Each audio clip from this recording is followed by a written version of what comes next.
Today, I want to share with you 5 things that will definitely drop your confidence. So, if you are not careful about these things, your confidence will go down. So, stick around because number 5 will shock you. Okay, so without wasting any time, let's dive right in.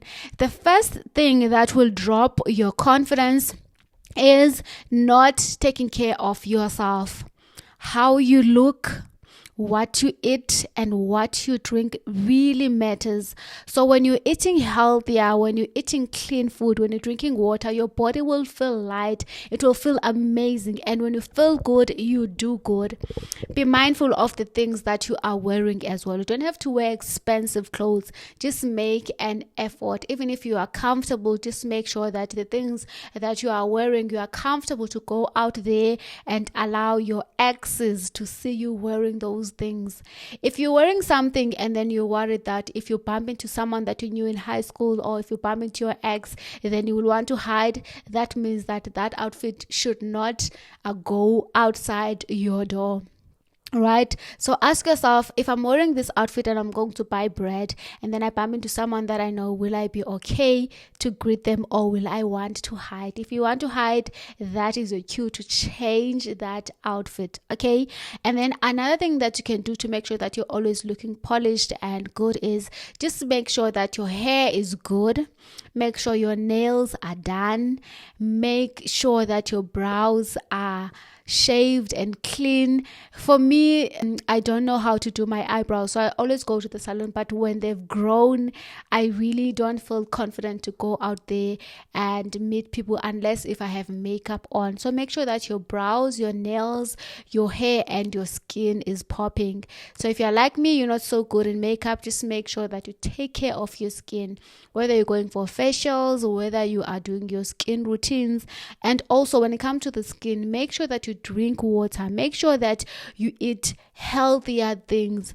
People will tell you that in order for you to have a great skin, you have to go for facials, you have to go for peel and all those things. But what they don't tell you as well is that what you eat also reflects on your skin. So if you eat rubbish, you'll have pimples in your skin. And obviously, I'm not saying that because you're eating healthy, your skin is going to be perfect. It might have some pimples there and there. Just be mindful of the hormonal changes as well.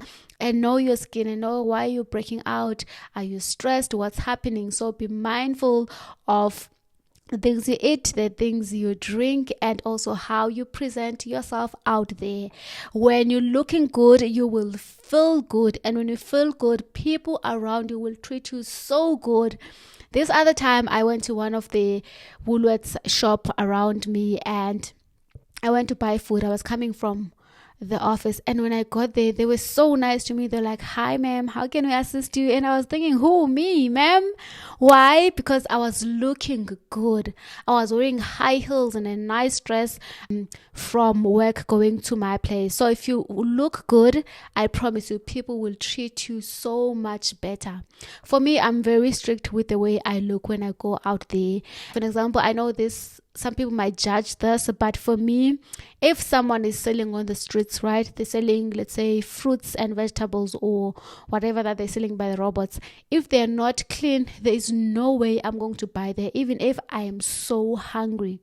So the way you dress, the way you take care of yourself, if you're clean, your hygiene is really important, because people will treat you according to how you treat yourself. And when you look good, I think it gives people permission to also treat you good, and they can see that you take yourself seriously. If you don't take yourself seriously, why must people take you seriously? Okay, let's go to point number 2. Point number 2 is you must let go of fear. Right? I used to be so scared to go out there and talk to people. I could not even make eye contact. But I made a decision that, you know what, every time I go to the shops, I'm going to greet the cashier and I'm going to have small talk. So right now I do it naturally because I've done it so many times.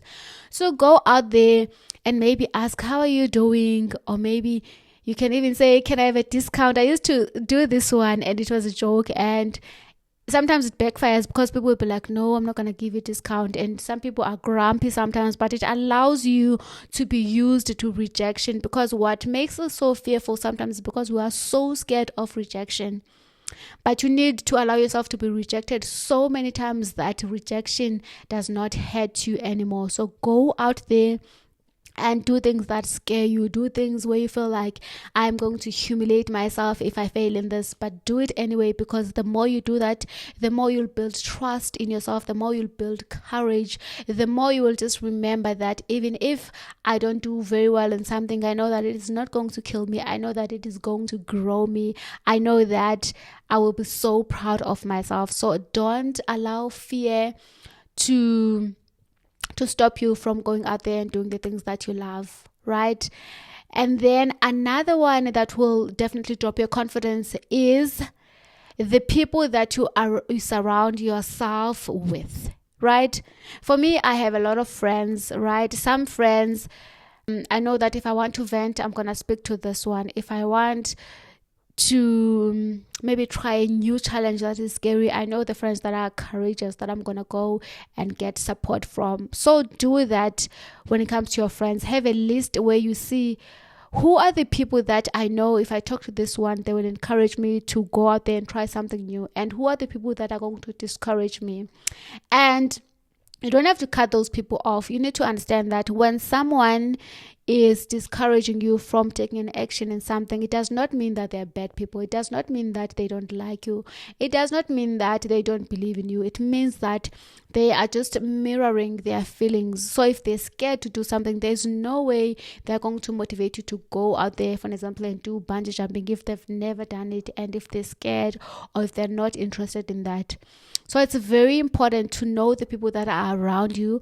It's very important that the people that are around you are people that have similar values as you, because when you are around people that have similar values as you, they will encourage you to keep going. So if, for example, one of your values is going out there and being out of a comfort zone, and you have friends that have similar goals, they will encourage you to keep going, and they will tell you that even if you make a mistake, you're going to be okay.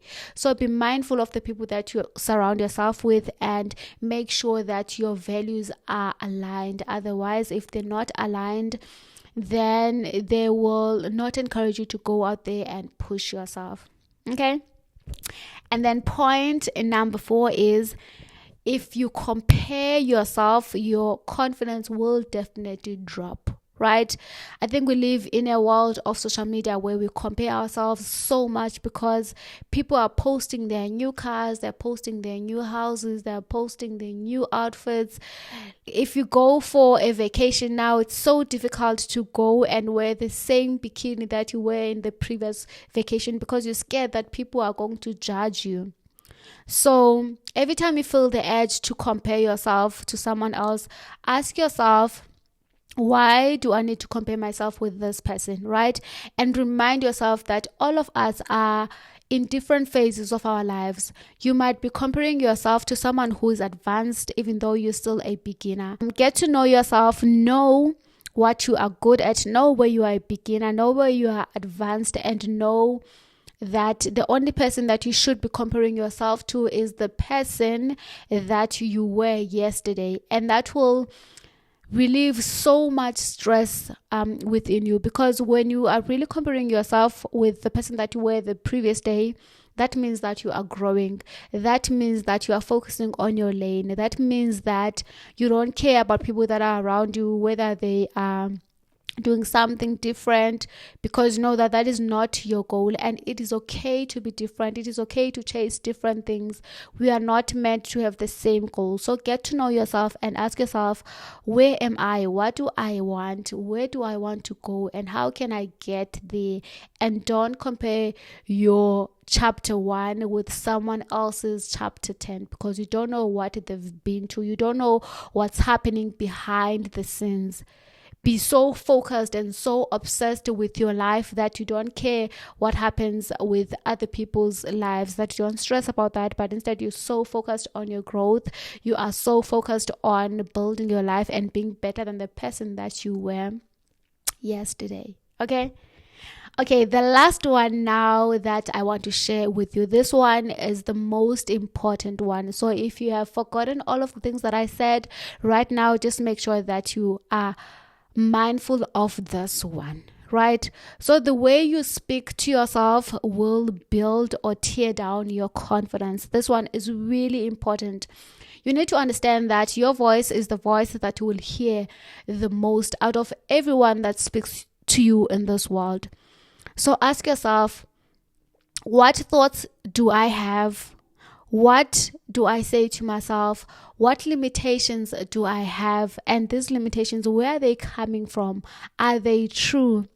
For me, I love challenging myself, right? So what I do is I tell myself that today I'm going to act like I am the landlord, right? And then every time there is a negative thought, I'm just going to evict it like someone who has not paid rent. So I just see myself as the landlord, and then every time a negative thought comes, I tell it, hey, I evict you right now, get out of my mind. It's very important to know that you are not your thoughts. Your thoughts that are in your mind are things that you have had or things that you have believed for a very long time. So the more you are mindful of the negative thoughts that are in your head, and then you change that immediately, the more you do that, the more your positive thoughts will be the default. And when you speak kindly to yourself, your love for yourself will grow, your trust for yourself will go, your intuition will go up, right? And your confidence will also go up, and your trust will also go up. So every time you feel the urge to do something, or if you feel like I shouldn't take this route, listen to your intuition and you'll see that it is right. Have you ever been in a situation where, let's say someone says that you must do something, but you don't want to do that? And then because of peer pressure, because you don't want to lose friends, because of validation, and because you really want that connection, you end up doing that thing, and then it turns out bad. And then you keep saying to yourself, oh my God, I knew it. I knew I shouldn't have done that. So every time you hear that voice inside of your head that is saying, go this direction, trust that. And the more you follow that direction, the more you will build confidence in yourself, the more your confidence will go up and your trust will go up. Okay, the bonus one actually is, in order for you to also just build your confidence, and one thing that will definitely break your confidence, it is when you are breaking promises to yourself. Every time you've made a promise to yourself, make sure that you follow through with it. For me, what I even do so that I make sure that I don't break my promises to myself is I make sure that if I have goals, my goals are not too high that they are unattainable. So for an example, if you tell yourself that you're going to go to the gym 5 times a week, to make sure that you don't break that promise that you've made to yourself, make that goal attainable. Ask yourself, okay, what are my responsibilities for the day? What time am I supposed to be at work or at school or wherever? When can I go to the gym, and how much time can I spend there? So if you can spend 20 minutes, do that. And the more you build that habit of not breaking your promises, the more your confidence will go up, right? And when you trust yourself, you don't really get so triggered when other people are breaking your promises. But when people are breaking your promises and you also break your promises, you start to wonder, oh my God, why are they supposed to keep their promises to me if I can't even keep promises to myself, right? I hope this helps. Leave me an emoji on the comment section below, and don't forget to like and subscribe and share this with someone that you feel like needs a boost on their confidence. Have a day as beautiful as you are. I love you so much. Bye.